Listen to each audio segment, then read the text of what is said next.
gente! Meu nome é Amanda, bem-vindos ao primeiro vídeo do meu canal, que eu basicamente criei para falar sobre ciência, sobre descobertas científicas, sobre o meio da pesquisa e sobre diversos outros fatos e curiosidades interessantes, já que eu acho que muitas vezes as pessoas têm vontade de conhecer, mas mesmo assim a gente acaba ficando saturado não só pelo dia a dia, mas no caso de estudantes, até pelo jeito que a escola apresenta o conhecimento pra gente, que não é exatamente dos mais legais, na minha opinião. Então, eu no futuro quero trabalhar com ciência, mais especificamente neurociência. Então eu decidi criar esse canal para compartilhar com vocês as coisas que eu acho, vejo, pesquiso que são interessantes e que eu acho que outras pessoas também deveriam saber e às vezes a gente não se atenta muito ou não ouve. Pensando nisso, nesse primeiro vídeo eu vou falar sobre 3 descobertas ou avanços científicos em 2019 que eu achei incríveis dentro do campo da neurociência e que podem chegar a mudar muitas coisas na vida das pessoas, que eu acho que essa é a ideia da ciência. Alguns deles vão estar abertos para debate, inclusive eu vou levantar debates morais e eu espero que vocês gostem do vídeo. E é isso. Muito obrigada por assistir.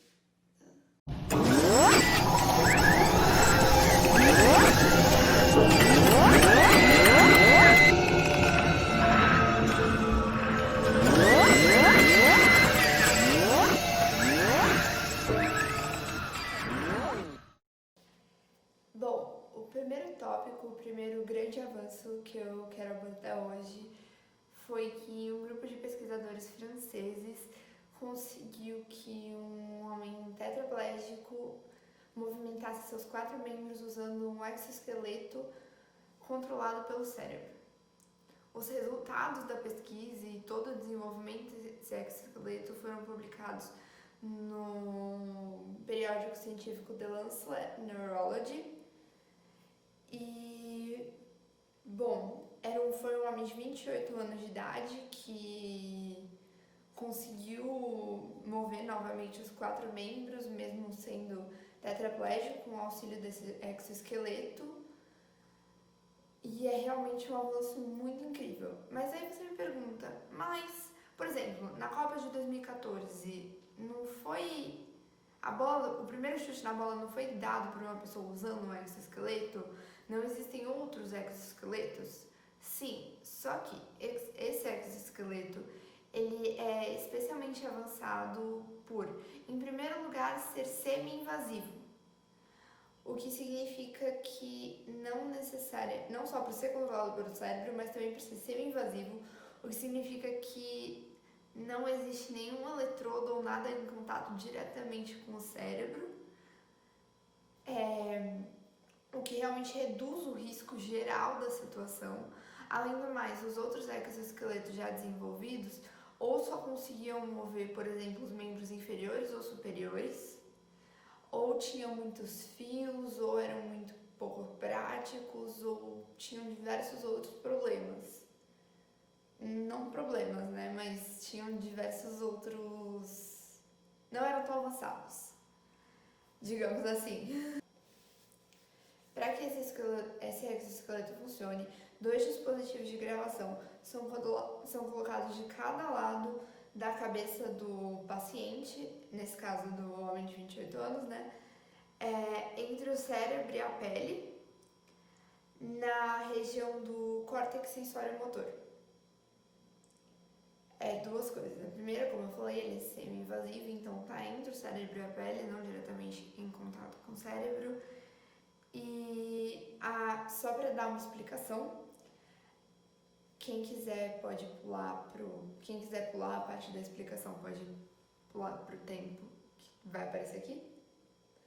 Mas vai sobre o que é o córtex sensório-motor. O córtex sensório-motor, ele ocupa 3 áreas do lobo frontal, que quando estimuladas são responsáveis pelo movimento, são responsáveis para que as partes do nosso corpo se movam. Inclusive eu aqui sacudindo meus braços, estou usando essa parte do cérebro, além de muitas outras, é claro. Mas tudo bem. Ele é composto pelo córtex motor primário, que é a área principal, ela se encarrega de gerar os impulsos para que os movimentos realmente aconteçam, para que haja produção de movimento voluntário. E isso.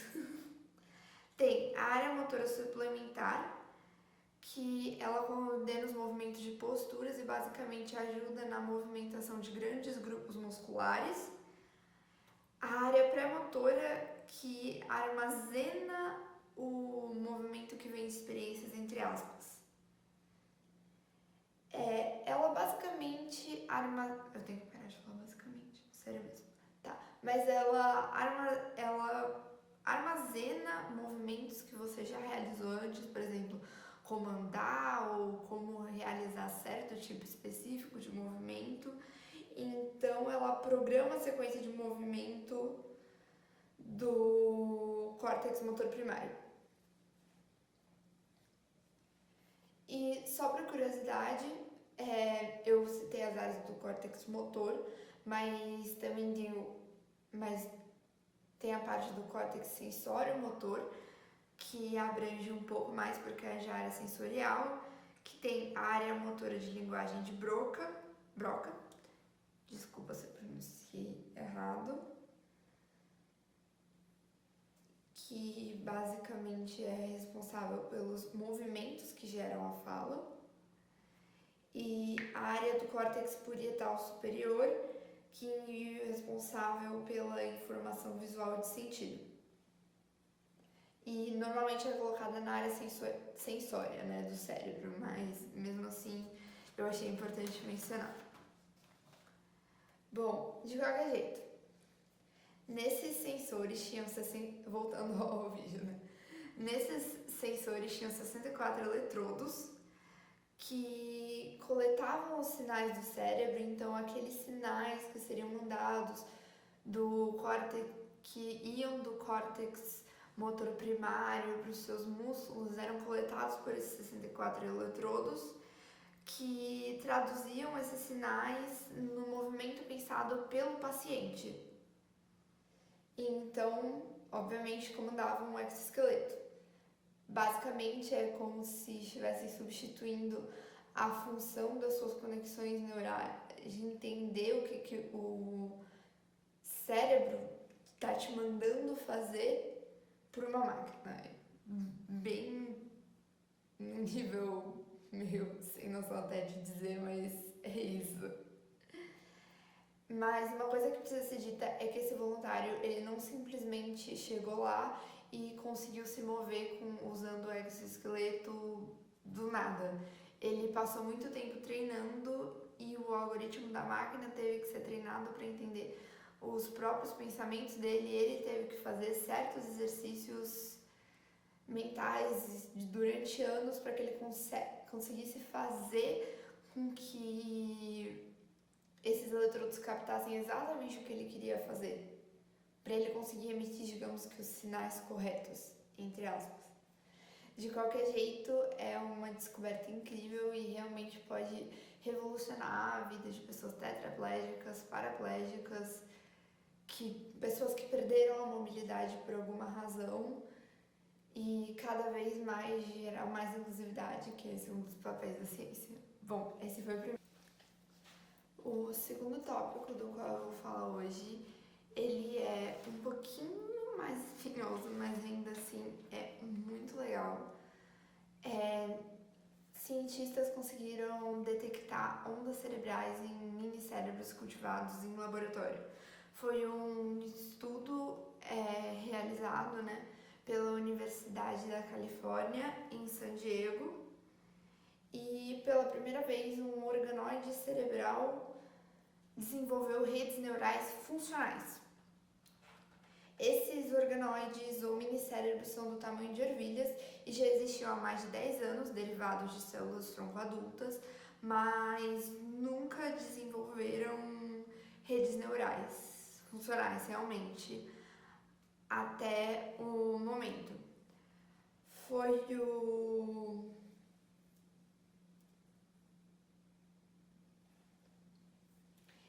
foi o resultado de um procedimento de melhora para o crescimento das células-tronco e com isso a equipe começou a detectar descargas de ondas cerebrais que inicialmente eram bem escassas e sempre com a mesma frequência, mas aos poucos começaram a aparecer mais e com frequências diferentes, até que depois de um tempo se estabilizou.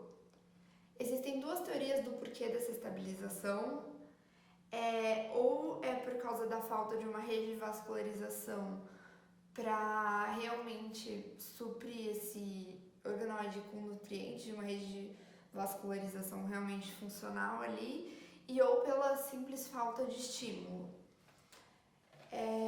Essas ondas são semelhantes às encontradas no cérebro de bebê em desenvolvimento.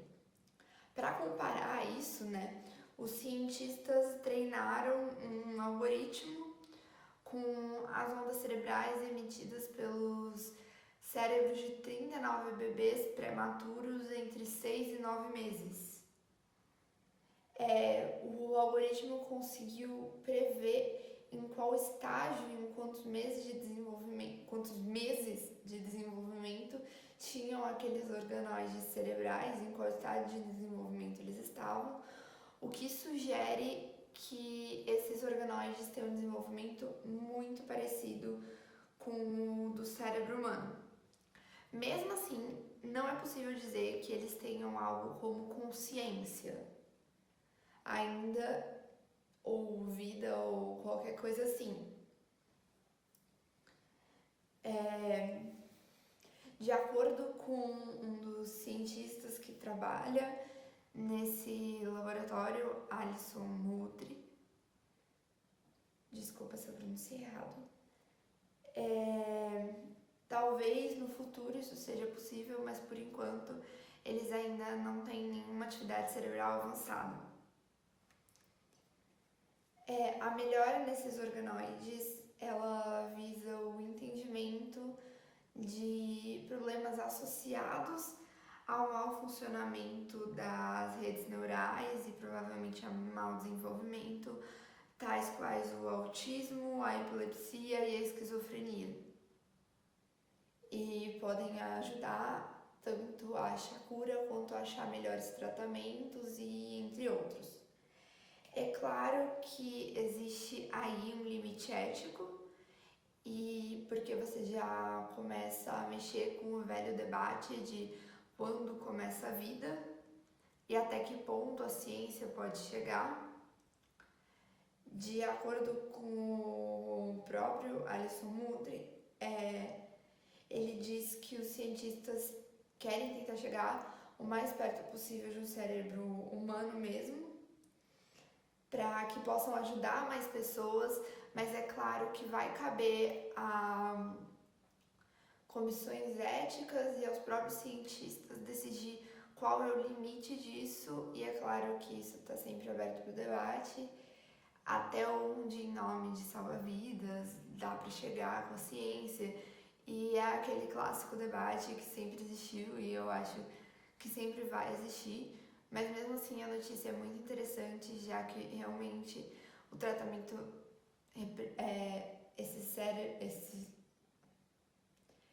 já que realmente a presença de descargas cerebrais realmente representa um grande avanço e pode ajudar a entender mais sobre o desenvolvimento do nosso cérebro e ajudar diversas pessoas. É isso. E o último que eu irei abordar hoje, o último tópico, o avanço, para mim é um dos mais interessantes e ao mesmo tempo um dos mais controversos e até meio loucos. Parece ter vindo de um cenário de um filme de ficção científica, mas pesquisadores conseguiram traduzir sinais cerebrais em palavras faladas, antes mesmo de você realmente as falar. Foi um estudo financiado pelo Facebook Reality Labs, que é uma parte da Facebook que está envolvida com pesquisas de realidade virtual e aumentada. Foi feita por pesquisadores da Universidade da Califórnia em São Francisco e que conseguiram traduzir realmente esses sinais cerebrais em palavras faladas. O método ainda é invasivo, ou seja, ainda, como eu expliquei, há a necessidade do contato com o cérebro, porém existe uma perspectiva para que no futuro possa se usar um método inteiramente não invasivo. A Facebook sobre isso publicou em suas redes: daqui a uma década, a capacidade de digitar diretamente a partir de nossos cérebros pode ser aceita como óbvia. Bom, mas além de você pensar em não ter que mover os dedos para digitar no WhatsApp, esse estudo, primeiramente, ele pode ser muito promissor para ajudar pessoas com paralisia ou lesões na medula espinhal ou alguma doença neurodegenerativa que impeça a fala ou qualquer outra condição que impeça a fala por impedir os músculos e toda essa rede envolvida no que a gente chama de fala de realmente executar a sua função. Já que muitas vezes, nos casos de paralisia ou doenças neurodegenerativas, as áreas que coordenam os músculos responsáveis pela fala ainda estão intactas, como a área de linguagem de Broca, por exemplo, só dando um exemplo. E estando elas intactas, elas ainda são capazes de emitir sinais, sendo assim ainda possível que esses sinais no futuro sejam traduzidos em palavra, mesmo que a pessoa não necessariamente consiga falar. Também, já pensando mais na ideia de você poder responder alguém no WhatsApp sem precisar digitar, pode ser útil para que possamos controlar a tecnologia com o nosso pensamento. O estudo já vinha ocorrendo faz tempo, mas ele obteve recente sucesso com um grupo de voluntários, apesar da taxa de erro ainda ser grande. Esses voluntários, que não tinham problemas de fala, já estavam com eletrodos colocados na superfície de seus cérebros há mais de uma semana, não para fins do estudo, eram pessoas que, por necessidade de tratamentos médicos, já tinham esses eletrodos ali colocados e eles meio que aproveitaram isso. Então, os pesquisadores desenvolveram um conjunto de algoritmos equipados com modelos de fala fonológicos. Tá difícil. Que seriam capazes de decodificar a atividade cerebral dos participantes. Depois de treinamento, bastante claro, treinamento com o próprio algoritmo, passaram a detectar quando os participantes estavam ouvindo uma pergunta e identificar a resposta padrão com 61% de precisão. Claro que, assim, 61% de precisão ainda não é uma taxa exatamente muito alta, mas é incrível pensando na complexidade desse estudo. Apesar de ainda estar limitado por um vocabulário pequeno e uma taxa de erro grande, os pesquisadores, num futuro próximo, eles querem chegar à decodificação de 100 palavras por minuto em um vocabulário de mais de 1.000 palavras com uma taxa de erro abaixo de 17%. Bom, isso foi de 2019. Em 2020, a Facebook publicou recentes avanços no estudo e eles conseguiram chegar a um vocabulário de mais de 300 palavras com uma taxa de erro de 3%, para vocês verem o quanto que a ciência evolui rapidamente. E apesar da evolução rápida da ciência, aqui eu também quero, na verdade, terminar o vídeo com a reflexão, porque a ciência está evoluindo rápido, mas a gente também precisa de uma evolução moral. A questão da privacidade na internet ainda é algo extremamente controverso no mundo atual. Digamos assim, muitas vezes nós sentimos como se nossa privacidade estivesse sendo violada quando nós estamos na rede. Nós realmente estamos.